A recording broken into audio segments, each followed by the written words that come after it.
So I just got off the phone with somebody about Minneapolis election integrity. And right now, saying that our elections are unsafe is akin to claiming that you saw Bigfoot. You're just going to be called crazy, because that is the trope to keep the charade going every single time, every single time, every single time. That's okay, because I saw Bigfoot. So apparently, we've gotten enough rattling of the cage. I don't know until people reflect it back to me. It's like a ball bouncing off the wall, right? You throw it, and then, oop, I guess it was a hard enough throw that it came back to me.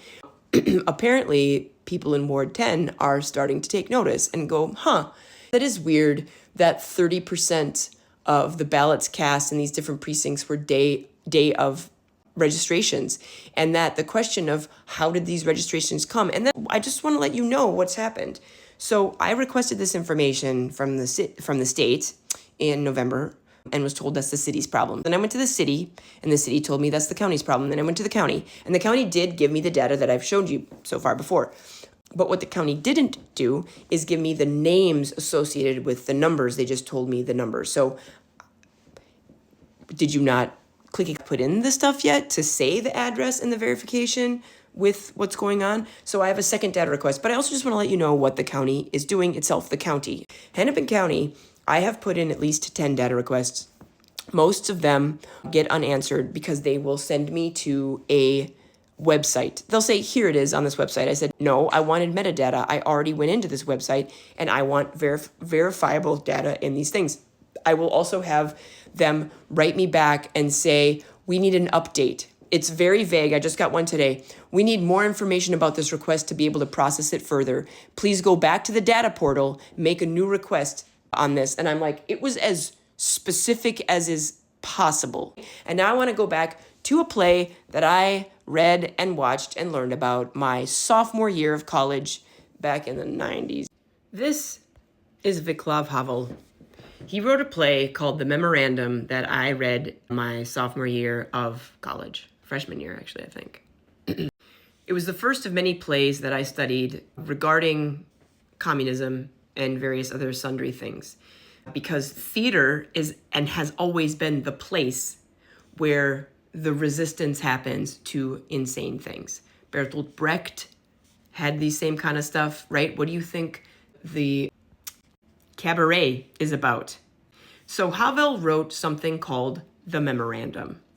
What was the memorandum? The memorandum, well, we'll just go a really fast overview. The memorandum was a screed against communist Czechoslovakia. I had them organize this. Endless bureaucracy, ideological language disconnected from reality, officials who follow procedure rather than common sense, fear of speaking plainly, and systems that exist primarily to perpetuate themselves. Now let's just quickly show you what the county is doing to me per my data requests. Dear Becca Thompson, this corresponds regarding your data request. You submitted the same request. This is not, in both cases, you requested, right?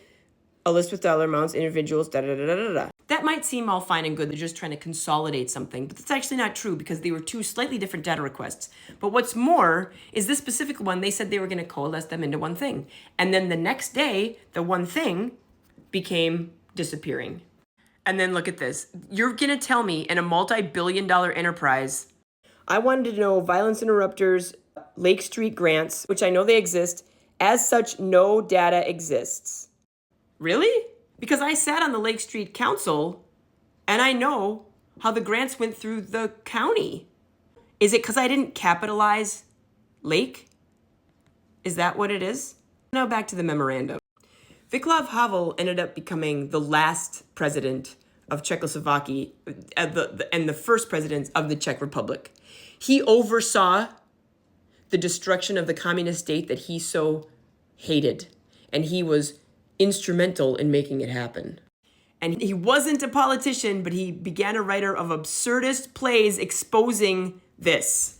I did tell you I'm a classically trained actress from the Juilliard School. And you don't just learn how to emote. Teach us how to cry, Becca. It's not just about crying.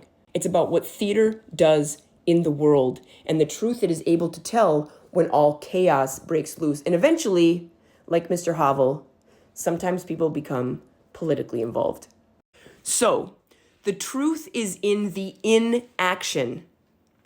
The state knocks you to the city knocks you to the county, and the county says no, because nobody wants to give up the fraudulent data. Nobody wants to show it on their watch. As such, they would, instead of saying, since no data exists, they would instead say, can you be more specific? Because there's so much data. But I was going after money, American Rescue Plan Act, and the county doesn't want to give it up.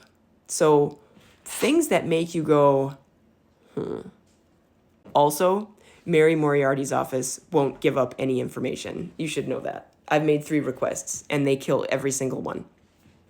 So I just keep making requests. So to the person in Ward 10 that told me I was spreading misinformation, are numbers that, you almost don't realize how absurd and obvious you are. This is not humanity's first foray into communism. We've got not only Havel, we've got George Orwell, and we've got J.R.R. Tolkien warning us what this looks like and what to do. So, no, it's not 4 legs good, 2 legs better. It's just, we're not going to chase away the farmer because you have no idea what you're doing. I'll see you out there.